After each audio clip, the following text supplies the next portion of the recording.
పెద్ద నోట్ల రద్దు నిర్ణయానికి 45 రోజులు పూర్తయ్యాయి. ఇంతవరకు చాలా మంది కొత్త నోటు కళ్ళ చూడలేదు. బడాబాబుల దగ్గర 100 కోట్ల రూపాయలు దొరుకుతున్నాయి. అటు బ్యాంకుల్లోనూ వరుస కుంభకోణాలు బయటపడుతున్నాయి. ప్రధాని మోడీ చెప్పిన గడువుకు వారం మాత్రమే ఉంది. వారంలో అద్భుతాలు జరుగుతాయా? పరిస్థితి అంతా చక్కబడుతుందా?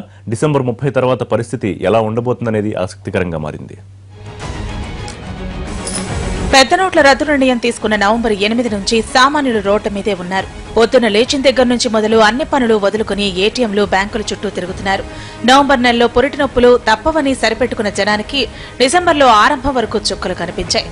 దీనికి తోడు ఆర్బీఐ రోజుకో నిబంధనతో సామాన్యులతో చెలగాటమాడుతోంది.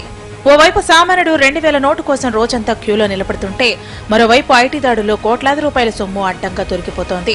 ఏకంగా ఆర్బీఐ ప్రింటింగ్ ప్రెస్ల నుంచే నల్లధరలకు నోట్ల కట్టులు తరుతున్న వైనం దేశ ప్రజలకు షాక్ ఇచ్చింది. అటు బ్యాంకులు కూడా తమ వంతు కుంభకోణాలకు తెరతీశాయి. మొదట యాక్సిస్ బ్యాంక్, లేటెస్ట్ గా కోటక్ మహీంద్రా బ్యాంకులో తప్పుడు ఖాతాలు సృష్టించి కోట్ల రూపాయలు గోల్మాల్ చేసిన ఘటనలో బ్యాంకింగ్ వ్యవస్థలో లోపాల్ని కళ్లకు కట్టాయి. నోట్ల రద్దు తదనంతరం పరిణామాలు, క్యాష్లెస్ ట్రాన్సాక్షన్స్ పై సూచనల కోసం ఏర్పాటైన సీఎంల కమిటీకి కన్వీనర్ గా ఉన్న చంద్రబాబు కూడా నోట్ల రద్దు సమస్యలపై అసహనం వ్యక్తం చేస్తున్నారు.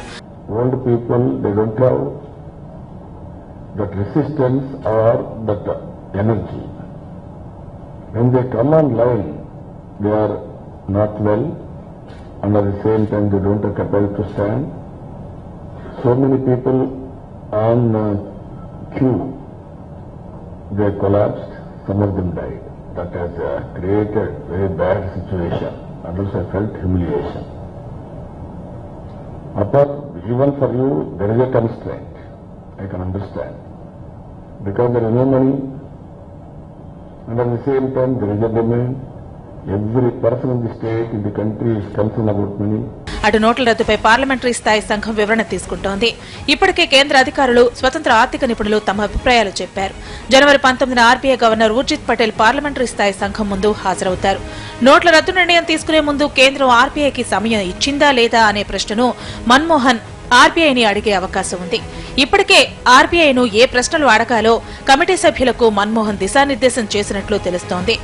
డిసెంబర్ 30 వరకు ఇబ్బందులు తప్పవని, తర్వాత అంతా సరైపోతుందని మోడీ చెప్పారు. ఇప్పుడు ప్రధాని చెప్పిన గడువుకు వారం మాత్రమే ఉంది. ఇంతవరకు తెలుగు రాష్ట్రాలకు 500 నోట్లు అందుబాటులోకి రాలేదు.